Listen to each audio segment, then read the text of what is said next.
ওই মহিলা যখন দাঁড়িয়ে আমি ওমরের বিরুদ্ধে বিচার দিবে, আমি ওমরকে যখন আল্লাহ তাআলা করাবে, তখন আমি ওমরকে এই জিজ্ঞাসা করাবে, তোমার শ্বশুরটারে এই মহিলা রাখিয়াছে, তুমি তোমার গদিতে বসে কোনো খোঁজ খবর নাও নাই? ওগো ওমর, দাও দাও দাও, এর পরিমাণ দিয়ে তুমি জান্নাতে যেতে পারবে না, জাহান্নামে যাবা। তখন বললাম আমি ওমর একটাই জবাবদিহি করা লাগবে, সুতরাং নিজের কাছে বস্তা তুললেন এবং সেই মহিলা বাড়ির দিকে যাচ্ছেন। আর দিনের ভয়, না জানি হাসরের ময়দানে কাঠগড়ায় আল্লাহ পাক আমাকে দাঁড় করান। আর বলেন গো ওমর, তোমার হক তুমি ঠিক মতো আদায় করতে পারো নাই, হক নষ্ট করে যাও যাও জাহান্নামে যাও। এই ভয় ওমর কাটতেছে আর আমার অবস্থা নিয়ে মহিলার দিকে অগ্রসর হচ্ছে। আল্লাহুম্মা সাল্লি আলা মুহাম্মাদিন ওয়া আলা আলি মুহাম্মাদ কামা সাল্লাইতা আলা ইব্রাহিম ওয়া আলা আলি ইব্রাহিম ইন্নাকা হামিদুম মাজিদ। আল্লাহুম্মা বারিক আলা মুহাম্মাদিন ওয়া আলা আলি মুহাম্মাদ কামা বারাকতা আলা ইব্রাহিম ওয়া আলা আলি ইব্রাহিম ইন্নাকা হামিদুম মাজিদ। आकाश के बदीना रुद्रम खैर नयंदूत, आकाश के बदीना रुद्रम खैर नयंदूत, सरआकिबतन दर सरदीना रुद्रम का, सरआकिबतन दर सरदीना रुद्रम का। अल्लाह अल्लाह अल्लाह अल्लाह अल्लाह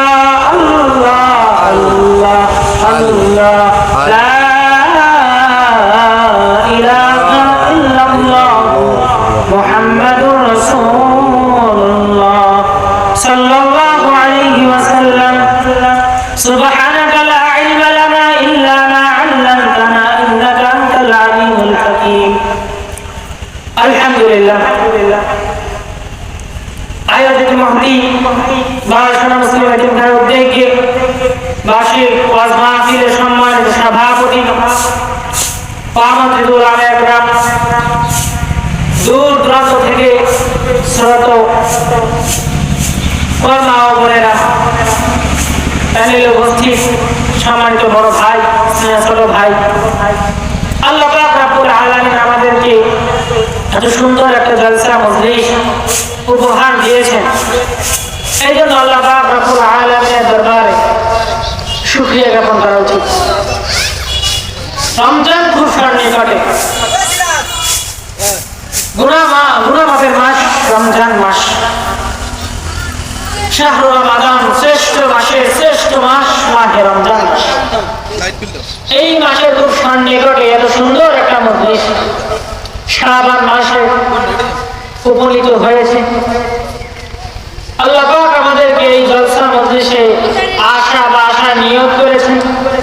আল্লাহ সবাইকে কবুল করুন এবং আমরা যারা উপস্থিত হতে পেরেছি আল্লাহ পাক রব্বুল আলামিনের দরবারে মন থেকে শুকরিয়া আদায় করি। আলহামদুলিল্লাহ। এই ভাই লাইট জ্বালাই দাও। এই স্টেজের লাইট। আল্লাহ পাক রব্বুল আলামিন কুরআনুল কারীমের মধ্যে মুমিন বান্দাদেরকে আহ্বান করেছেন, ও আমার বান্দারা, তোমাদের প্রতি রমজান মাসে রোজাকে ফরজ করা হয়েছে, সুতরাং তোমরা রমজান শরীফে রোজা রাখো। বর্তমান বাংলাদেশের ভয়াবহ অবস্থা, মারামারি, খুন, যেই চাঁদাবাজির জন্য আমাদের সরকার গঠন করতে হয়েছে সেই চাঁদাবাজি আবার শুরু হয়েছে।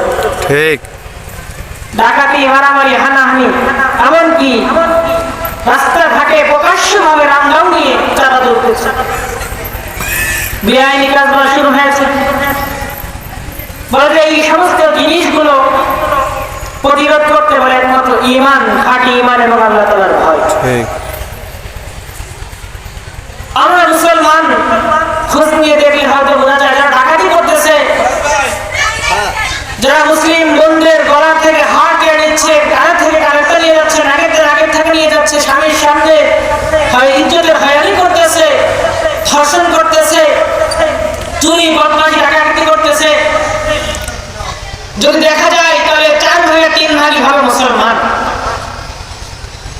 এদের ভোটার আইডি কার্ডের ধর্ম পরিচয় মুসলমান, জন্মনি মধ্যে কার্ডের নাম মুসলমান, পরিচয় মুসলমান, নামে আগে মুহাম্মদ। বলে যে এইরকম যদি আল্লাহর ভয় করতে তাহলে করতেন। হযরত ওমর রাদিয়াল্লাহু তাআলা রাতের বেলা বের হলেন, রাতের বেলা বের হলে ঘুরতেছেন ঘুরতেছেন তো দূরদিক দেখতে ঘুরতেছেন, হঠাৎ দেখে যে কিছু বাচ্চার কান্নার আওয়াজ ভেসে আসছে। হযরত ওমর রাদিয়াল্লাহু তাআলা গেলেন, যাওয়ার পরে দেখলেন যে বাচ্চারা কান্নাকাটি করতেছে।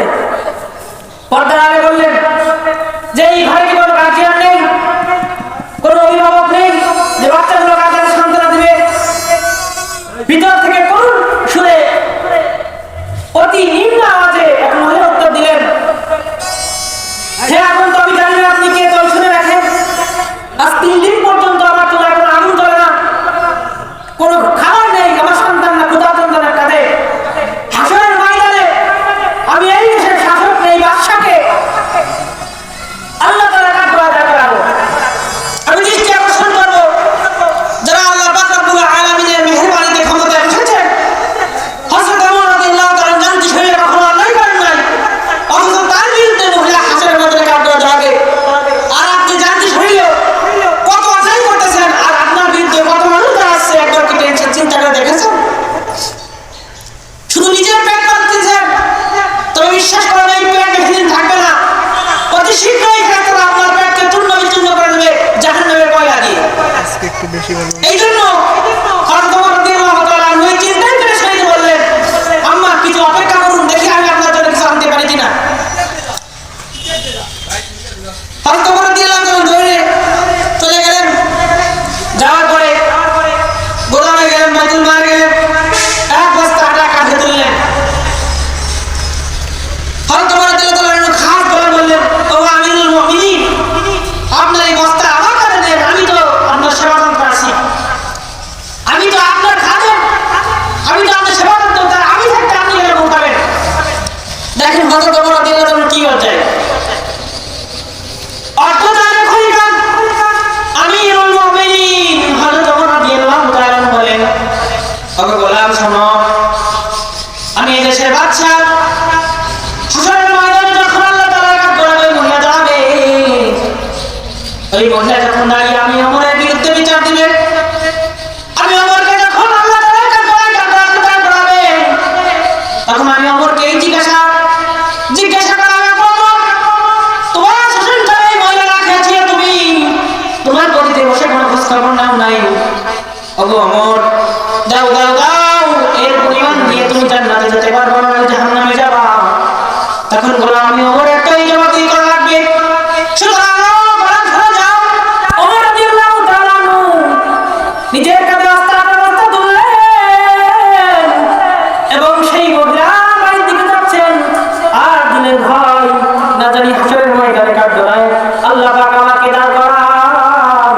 আর বলেন, গো ওমর, তোমার হক তুমি ঠিক মতো আদায় করতে পারো নাই, হক দুষ্ট করে করবে, যাও যাও জাহান্নামে যাও। এই ভয় ওমর কাটতেছে, আর অবস্থা নিয়ে মুখের দিকে অগ্রসর হচ্ছে। কিছুক্ষণ পর হযরত ওমর রাদিয়াল্লাহু তাআলা গেলেন, আটা বস্তা দিলেন, লম্বা করে সংক্ষেপে বলি, হযরত ওমর রাদিয়াল্লাহু তাআলা আটা বস্তা দেওয়ার পরে কিছু কিছু বর্ণনা এসেছে হযরত ওমর রাদিয়াল্লাহু তাআলা ঘরে রুটি বানালেন, বানায় বাচ্চাদেরকে খাওয়াইলেন, বাকি হাঁটু রেখে দিলেন, আর বললেন, ওগো মা, আপনি কালকে খলিফার দরবারে যাবেন, দেখি আমি কিছু করতে পারি কিনা। মহিলা আমরা সেই কান্না যখন বলে গো, ও যুবক, আমি শুনে নাও, তুমি কি আমি জানি না, তবে এই দেশের বাদশা যদি ওমর না হয়, তোমার মতো যুবক হতো, তাহলে তোমার মনে হয় অনাহারি থেকেও জীবন যাপন করতো না।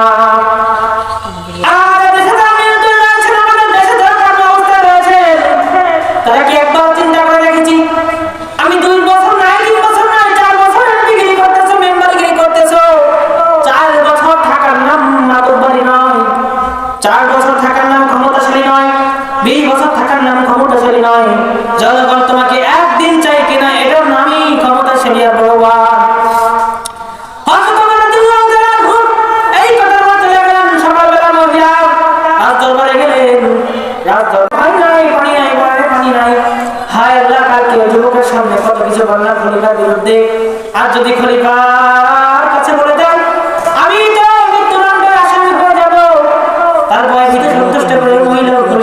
যায়, দূর থেকে তাকায় দেখে আরে কালকে যে যুবকটা আমার বাড়ি নিয়ে জানি বহন করে নিয়ে এসেছে, সেই বহন নিয়ে মালিক তো ওই খলিফাতুল মুসলিমিন। আসার পরে পরে পরে মহিলা আসলে ওমর রাদিয়াল্লাহু তাআলা আনহু নিজে কাঠিটা ধরে হাতে আপনার দিয়ে হাতে করে কাটি বলে, ওমর আপনি আমার রাতে অধিবাসী, আপনার হক আমি ঠিকমতো আদায় করতে পারলাম না, আপনার যে আদেশ ছিল, আপনার যে হক ছিল আমি আদায় করতে পারি না। এই যে কাঠির মুখ মা আমি রাতের সমস্যা সবার সামনে সকল মুসলিম উম্মার সামনে আমার গলাকে বালির মধ্যে ছেড়ে টানেন, তবু হাসরের ময়দানে আমার বিরুদ্ধে আপনি আল্লাহ তাআলা কাঁদবেন না। ওরে মুসলমান ভাই, নাম হলো তাকওয়া, এর নাম হলো আল্লাহ তাআলার ভয়। অন্যদিকে তাকায় দেখো, এই আমিরুল মুমিনিনের জামাই একজন দুধ বিক্রেতা এক মহিলা, তাদের অন্ধকারে মেয়ে বলতেছে মা এই দুধ অল্প হয়েছে, মা তার মেয়েকে বলতেছে এই দুধের মধ্যে পানি মিশা, অনেক টাকা হবে, অনেক টাকা বিক্রি করতে পারবো, আমাদের দিনে দিনে ভালাই হবে। হযরত তার মেয়ে বলতেছে ওগো মা এই যে দুধে পানি মিশাবো, আমিরুল মুমিনিন যদি জানতে চায়, যদি জানতে পারে তাহলে তোমার আমার দশা কি হবে? আমিরুল মুমিনিন তৎক্ষণাৎ তাদের ঘরে পাঠিয়েছিলেন। প্রতিদিনের কাজকে তত্ত্ব পালন করতে এসে তাদের ঘরে কান বেড়াইতে শুনতেছেন মা আমের কি গল্প। মা বলতেছে, মেয়ে বলতেছে ওগো মা আল্লাহ তাআলা আমিরুল মুমিনিন যদি শুনতে পারে যে দুধে পানি মিশিয়েছি আর তোমার আমার মৃত্যুদণ্ড অনিবার্য। মা মেয়েকে বলতেছে ও মেয়ে এই সময় আমিরুল মুমিনিন কোথা থেকে আসবে? এর তুই পানি মিশাতে অন্ধকারে কেউ শুনতে পারবে না। মেয়ে বলতেছে মা আমিরুল মুমিনিন নাই তোর কি হয়েছে? আমিরুল মুমিনিনের আল্লাহ আমার আল্লাহ রয়েছে, তিনার চোখ আমি কেমনে ফাঁকি দেবো বলো মা? এই এর নাম হলো তাকওয়া। ও মুসলমান ভাই, তোমার মধ্যে যখন তাকওয়া আসবে, আমাদের প্রত্যেকটা মুসলমানের উচিত এই তাকওয়া প্রত্যেকটা অন্তরের মধ্যে। মুরব্বিরা অনেক অনেক সুন্দর কথা বলবে, এই তাকওয়া অর্জন করতে হলে রমজান মাস আপনাকে পেতে হবে। আর রমজান মাস খুব সন্নিকটে, এই রমজান সম্পর্কে গুরুত্বপূর্ণ আলোচনা করবেন ইনশাআল্লাহ। যুগে উলামায়ে শ্রেষ্ঠ উলামায়ে کرام আমন্ত্রিত উলামায়ে کرام তাদের কাছে বলবেন, গুরুত্বপূর্ণ বয়ান করবেন কিভাবে তাকওয়া অর্জন করবেন, কিভাবে রমজান শরীফে আল্লাহকে চিনবেন, জান্নাতে যাবেন, জাহান্নাম থেকে বাঁচাবেন। এই তাকওয়া সম্পর্কে বয়ান করবেন, এই তাকওয়া সম্পর্কে মানুষকে হাতে কলমে শেখাবেন, এই তাকওয়া সম্পর্কে মানুষকে ঠিক করবে। আর যদি এই মাসের মুসলমান প্রত্যেকটা ভাই মুসলমান যদি এই মাহফিলে উপস্থিত হয়, আর যদি তাকওয়া শিখে যায়, আর যদি তাকওয়া বুঝে যায়, আর যদি আল্লাহকে ভয় করতে পারে, আপনি গ্যারান্টি সহকারে জেনেন ও মা বোনেরা, ও আপনারা যারা শুনতে তারা বিশ্বাস করে রাখেন, যদি এই তাকওয়া অন্তরে আপনারা চেক করতে পারেন, এই মাহফিলে আসার কারণে আপনার সন্তান যদি চুরি করে, আপনার সন্তানকে যদি না জানতে পারেন, উলামায়ে کرامদের মুখের যে ঈমান শুনতে পারে, যদি তাকওয়া অর্জন করতে পারে, রমজান শরীফে ঠিকমতো আদায় করতে পারে, আল্লাহর ভয় যদি আপনার দিলের মধ্যে ঢুকে যেতে পারে, ইনশাআল্লাহ আর কোনো মসজিদের মাইক চুরি হবে না, ইনশাআল্লাহ আর কোনো মসজিদের চাকরি চুরি হবে না, ইনশাআল্লাহ আর কোনো মসজিদের ইমামের সাইকেল চুরি হবে না, ইনশাআল্লাহ আপনার মেয়ের ভাষণ হবে না, ইনশাআল্লাহ আপনার মেয়ের গহনা চুরি হবে না, ইনশাআল্লাহ আপনার ঘরে চোর পড়বে না, ইনশাআল্লাহ আপনার উপর ডাকাতি করবে না। ডাকাতকে ভালো বানানোর একটা মজলিস